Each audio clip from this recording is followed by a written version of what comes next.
Hello everyone, आज की video में सॉल्व करेंगे हमारे maths basic simple question paper का क्वेश्चन नंबर 28 का और वाला क्वेश्चन। और इस पेपर का आपको कंप्लीट सॉल्यूशन इसके सॉल्यूशन के प्लेलिस्ट में मिल जाएगा। प्लेलिस्ट की लिंक मैंने डिस्क्रिप्शन में दे दी है, वहाँ पर जाकर आप इस पेपर का कंप्लीट सॉल्यूशन देख सकते हो। चलिए तो देखते हैं इस क्वेश्चन में हमको क्या दे रखा है। A lending library has a fix charge for the first 3 days and additional charge for each day thereafter. Sarita paid ₹27 for a book kept for 7 days while Sasi paid ₹21 for the book she kept for 5 days.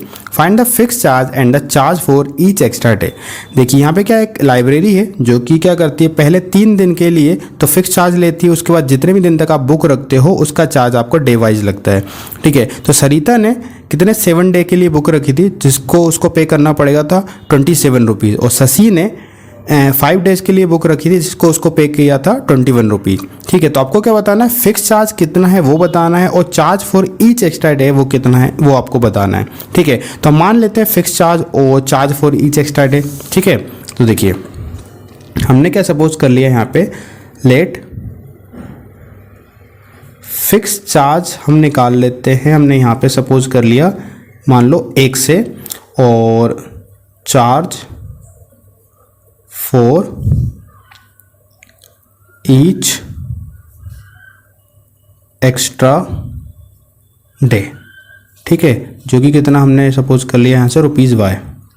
ठीक है, तो आपका fix charge तो ₹X है और charge for each extra day ₹Y है। अब देखिए जो क्वेश्चन ने जो बोला था उसके अकॉर्डिंग यदि हम काम करते हैं तो देखो क्वेश्चन में पहली कंडीशन में अगर आप देखोगे तो इन्होंने क्या बोल रखा है हमको कि इन्होंने क्या किया था, सरिता ने 7 डे के लिए रखी थी। तो देखो 7 डे में से क्या होगा, 3 डे तो फिक्स था, अब बचा कितना 7 में से 4 डे। ठीक है, 3 डे यानी टोटल 7 हो जाते हैं, 3 + 4 7 हो जाएगा। तो इसमें 3 डे तो फिक्स था, फिक्स चार्ज जो भी होगा वो रहेगा, उसके बाद बचेंगे कितने 4 डेज। ठीक है, यानी कि हमारा जो ईच एक्स्ट्रा डे उसमें किसका मल्टीप्लाई कर देंगे, 4 का मल्टीप्लाई कर देंगे। यानी आपका आंसर यानी इक्वेशन क्या बनेगा यहाँ से, x + 4y = कितना पे किया था इसने, ₹27। ये चीज़ समझ में आई आपको।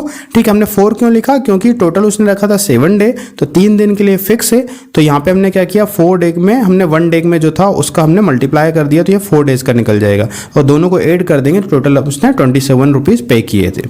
इसी तरीके से इन्होंने क्या किया सेकेंड कंडीशन में, है ना, शशि ने कितना ₹21 पे किया था जिन्होंने 5 डे के लिए बुक रखी थी। तो देखो 5 डे में से वही 3 डे फिक्स रहेगा, बचे कितना 5 में से 2 बचा, तो 2 के लिए हम क्या करेंगे, पर डे में मल्टीप्लाई कर देंगे। तो यहाँ पे कितना हो जाएगा, x + 2y = इतने पे किया था ₹21। क्लियर है यहाँ तक। चलिए ये हो गया आपकी इक्वेशन फर्स्ट, ये हो गई इक्वेशन सेकंड। इन दोनों को आप चाहें तो किसी मेथड से सॉल्व कर लीजिए। देखिए यहाँ पे x से x से तो हम माइनस कर सकते हैं, तो हमने क्या किया, दोनों इक्वेशनों को हमने माइनस कर दिया। ठीक है, तो यहाँ से क्या हो जाएगा, x से x कैंसिल हो जाएगा। अब ये 4 में से 2 चला जाएगा तो ये बचेगा 2y, और 27 में से 21 चला जाएगा, बचेगा 6। यानी y = 6/2, इट मीन्स y = कितना आ जाएगा, 3। तो y की वैल्यू 3 आ गई। y की वैल्यू पुट कर लीजिए आप इक्वेशन फर्स्ट में। तो यहाँ से हम करेंगे putting this value in equation first. ठीक है, तो देखो अब फर्स्ट वाली ये है, तो यहाँ से x + 4 × y की वैल्यू 3 है = 27। तो देखो x + 4 3 = 12 = 27। अब यहाँ से x = कितना हो जाएगा, 27 में से हम क्या कर देंगे, 12 प्लस का इधर आके माइनस हो जाएगा। तो x = कितना हो जाएगा, 7 में से 2 गया 5, 2 में से 1 गया 1, तो कितना बचा यहाँ से 15। ठीक है, तो ये आ गई आपकी x की वैल्यू, और हमको क्या निकालना था, फिक्स चार्ज निकालना था। तो यहाँ से देखिए आपका फिक्स जो चार्ज है वो कितना निकल जाएगा, फिक्स चार्ज आपका निकल जाएगा x यानी कि ₹15, है ना, ये 3 दिन के लिए फिक्स है। और उसके बाद charge for each extra day, charge for each extra day. ठीक है, ये कितना निकल गया हमारा 3। ठीक है, यानी ₹3 इसको पर डे के अकॉर्डिंग देना पड़ेगा। ठीक है, तो ये आपका इस क्वेश्चन का आंसर हो जाता है। आई होप आपको ये क्वेश्चन अच्छे समझ में आया होगा। यदि फिर भी आपका कोई डाउट रहता है तो आप हमको कमेंट सेक्शन में पूछ सकते हैं। ठीक है, तो चलिए तो आज के इस वीडियो में इतना ही, मिलते हैं फिर नेक्स्ट वीडियो में। Thank you.